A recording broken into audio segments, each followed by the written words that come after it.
আসসালামু আলাইকুম ভিউয়ার্স। আজকে আমরা দেখব অত্যন্ত সুন্দর একটি ফ্ল্যাট 850 স্কোয়ার ফিটের।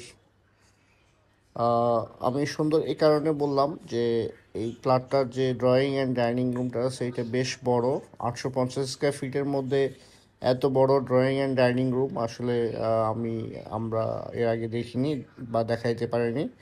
আপনারা দেখতে পাচ্ছেন একপাশে ডাইনিং টেবিল বসানোর পরে এই পাশে আবার সোফা বসানো হয়েছে। সো পর্যাপ্ত পরিমাণ জায়গা আমরা এই ফ্ল্যাটটাতে দেখছি। আর এখানে আপনারা দেখতে পাচ্ছেন যে এই ফ্ল্যাটটার বাইরে যে সিঁড়ি এবং যে লিফটের ঘরটা আছে সেই ঘরটার একটা ভিউ আমরা এখানে দেখিয়ে দিচ্ছি। এই যে আমরা আবার ঢুকলাম ফ্ল্যাটের মধ্যে, আমরা দরজাটা দেখলাম যে এটা একটা সেগুন গাছের দরজা খুবই ভালো মানের।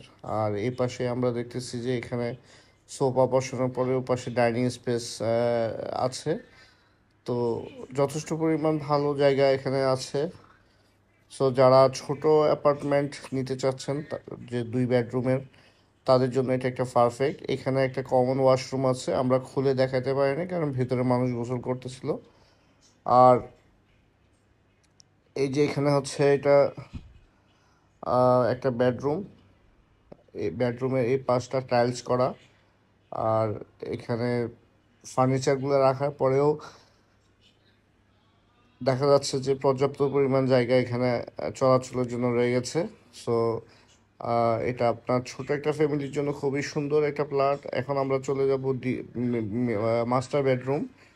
এই বেডরুমটার সাথে একটা অ্যাটাচড ওয়াশরুম আছে এবং একটা ব্যালকনি আছে। আমরা যদি ওয়াশরুমটা একটু দেখাই আপনাদেরকে, ফুল ওয়াশরুমটা টাইলস করা। আর ফিটিংসগুলো মোটামুটি ভালো। এইখানে আমরা ব্যালকনিতে চলে আসলাম। ব্যালকনিটা বেশ বড় ব্যালকনি। আমি যদি একটু লোকেশন আপনাদেরকে মার্ক করে দেখাতে চাই, এই যে দেখা যাচ্ছে যে এটা অলমোস্ট ব্রাইট স্কুলের যে লোকেশনটা সেটা এখানে দেখতে পাচ্ছি। আর ব্রাইট কলেজ যেটা সেটা আমি আপনাদেরকে এখন দেখাবো। আমরা একটু যদি ফোকাস করি, এই যে বিল্ডিংটা দেখা যাচ্ছে সেটা হচ্ছে যে মানে ব্রাইট কলেজটা এখান থেকে ফুললি দেখা যাচ্ছে। সো লোকেশনটা হচ্ছে ধোলাই পার এ থেকে মাত্র 2-3 মিনিট একটু ভেতরে মার্কেন্টাইল যে ব্যাংকটা আছে সেই ব্যাংকটার কাছেই আপনারা এটা পেয়ে যাবেন। মেন রোডের একটা বিল্ডিং পরেই হচ্ছে এই বিল্ডিংয়ের অবস্থান। তো যারা এই ফ্ল্যাটটা নিতে চান তারা শীঘ্রই আমাদের পেজ বা আমাদের চ্যানেলে যারা আমাদের চ্যানেলে হয়তো আপনারা কমেন্ট করতে পারেন, অথবা পেজে এসে আমাদের মেসেজ দিতে পারেন, অথবা অন স্ক্রিনে দেওয়া যে নাম্বারটা আছে সেই নাম্বারে আপনারা যোগাযোগ করতে পারেন।